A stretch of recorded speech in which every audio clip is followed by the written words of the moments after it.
berarti bukan novum. Kalau tidak ada novum berarti tidak ada PK, tidak ada dasar untuk PK. Jadi Mulyadi, aku juga bingung itu orang, ya. Udah cukup lah kampanye, udah cukup lah Mas, ya. Udah selesai lah itu, janganlah terus-terusan itu berlanjut terus, ya. Anda tidak memenuhi syarat sebagai saksi kok, ya. Oke, kalau kalah populer, Anda masih kalah sama gua populernya, oke? Kalau Dede sampai datang ke pengadilan di perkara PK ini menyatakan bahwa dulu dia memberikan kesaksian palsu, artinya apa? Mini itu juga bisa dipenjara. Dedenya lebih baik daripada minta maaf. Saya lebih baik masuk penjara menggantikan yang 7 terpidana. Top nggak bos? Sebut aja Kak, Hotman Kak? Ya, iya. Betul. Kita yang mengejutkan tadi sore Bung Aiman. Saya tidak habis pikir. Begitu saya buka YouTube, Pak Rudiana preskon bersama dengan Hotman Paris Hutapea. Apa yang terjadi ini sekarang? Hey man, welcome back is channel NFPet. Senyumnya gila.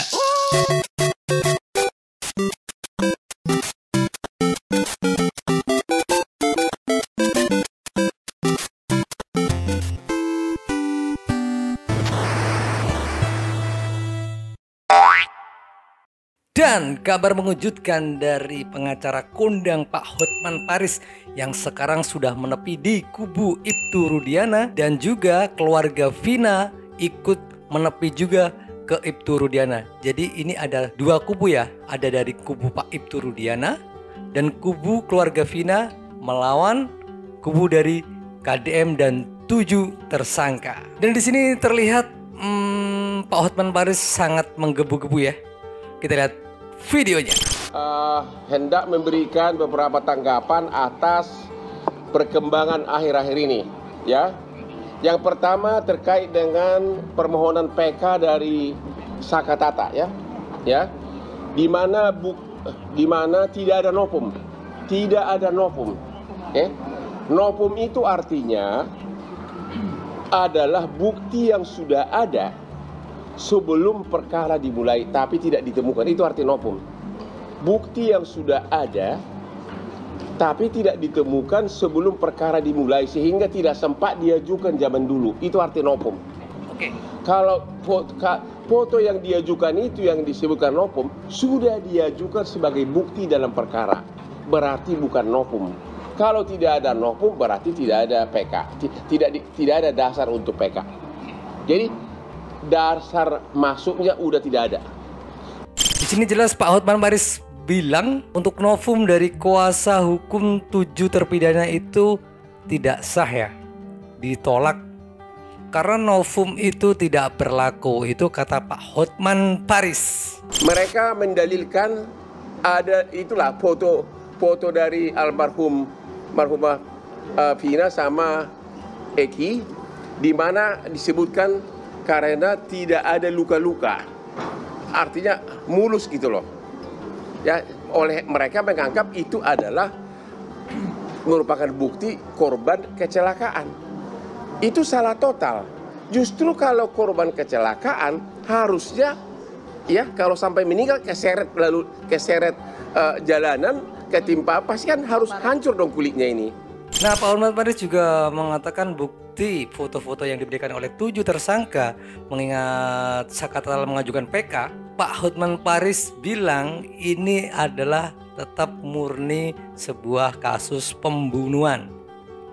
Karena kalaupun kecelakaan itu harusnya ada bekas-bekas baret di tubuh badan korban, tapi nyatanya di foto itu menunjukkan bahwa korban itu bersih ya. Gimana menurut komentar kalian? Apakah tetap jadi kasus kecelakaan tunggal atau masih berlanjut kasus pembunuhan? Jadi Mulyadi, aku juga bingung itu orang, ya. Pak Deddy disinggung nih. Kok ngapain dia maju ke persidangan? Dia kan bukan saksi. Sudah cukup lah, dia udah populer, mudah-mudahan cepat terpilih nanti siapa calon apa? Hah? Nah, udah cukup lah kampanye, udah cukup lah Mas, ya. Udah selesai lah itu, janganlah terus-terusan itu berlanjut terus, ya. Anda tidak memenuhi syarat sebagai saksi kok, ya. Oke, kalau kalah populer Anda masih kalah sama gua populernya, oke? Oke siapa? Jadi menurut Pak Hotman Paris, konten-konten yang dibuat oleh Pak Deddy Mulyadi atau KDM itu semata-mata hanya sebuah kampanye untuk menyalonkan dia jadi gubernur. Apakah seperti itu Pak Deddy Mulyadi? Untuk menjadi saksi, dan saya sudah hadir di persidangan, dan ini surat undangan dari surat permintaan untuk menjadi saksi pada diri saya. Sudah ada suratnya, disampaikan oleh Ibu Titin tanggal 9 Juli ke rumah bersama Saka Tatal. Nah, di sini video Pak Deddy Mulyadi juga mengklarifikasi ya, kalau memang dia jadi saksi itu bukan semata cuma nyelonong jadi saksi, karena memang ada undangan dari Bu Titin. Jadi statement dari Pak Hotman Paris juga rada keliru juga sih. Emang Pak Deddy Mulyadi menjadi saksi emang itu adalah salah satu undangan dari kuasa hukum Saka Tatal yang mengajukan PK. Gimana nih? Jadi ruwet kan? Mengenai Dede. Dede pasti bukan, Dede itu pasti pintar. Kuasa hukumnya juga pintar. Kalau Dede sampai datang ke pengadilan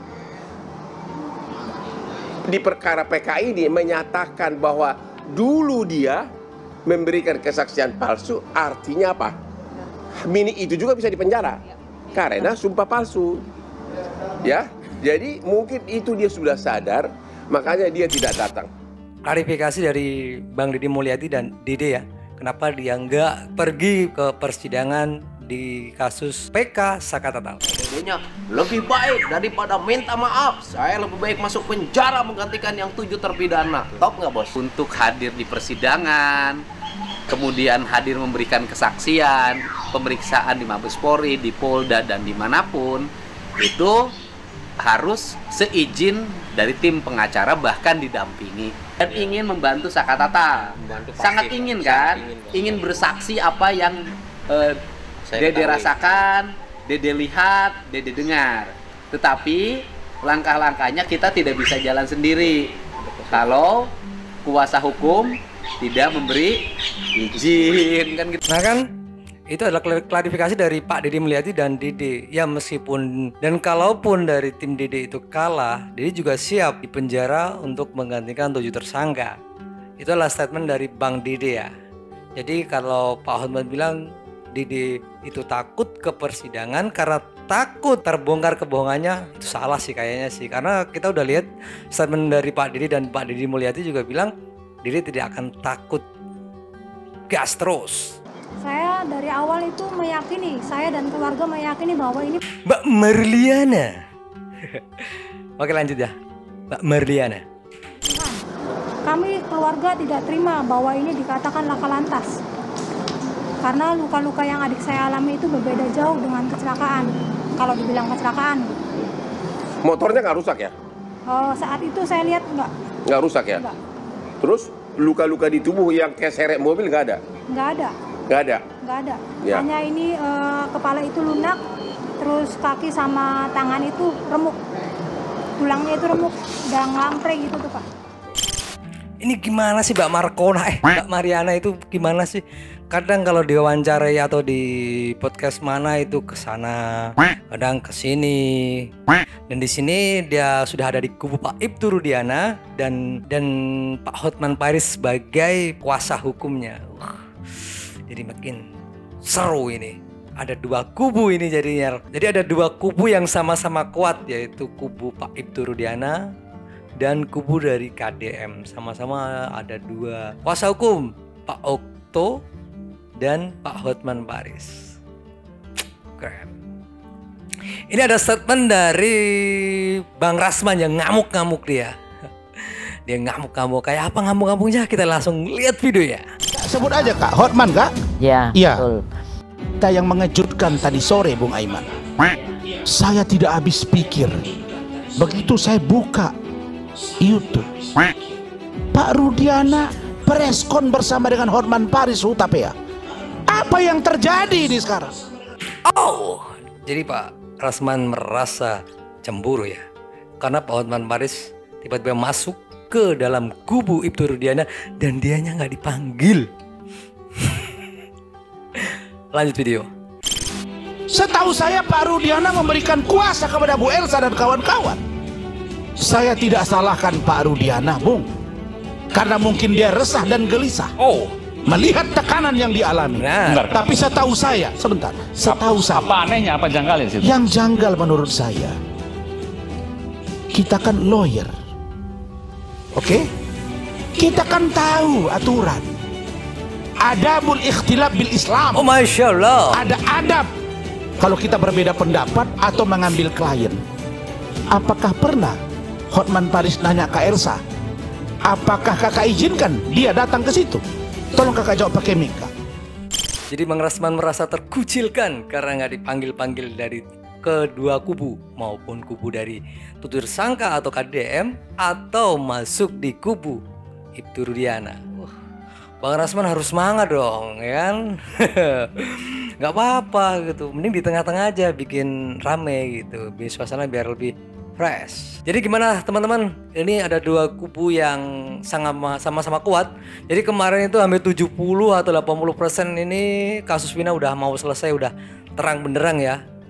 Dengan status adalah kecelakaan tunggal. Tapi karena Bang Hotman masuk di kubu sebelah, jadi ini menegaskan bahwa kasus Vina adalah kasus pembunuhan. Jadi pening nih kepala, ya kan? Menurut kalian gimana nih? Masih kekeh dengan kasus Vina ini adalah kasus kecelakaan tunggal atau kasus pembunuhan? Ayo, jangan lupa minum air putih biar kencing kalian lancar. Jangan lupa bahagia.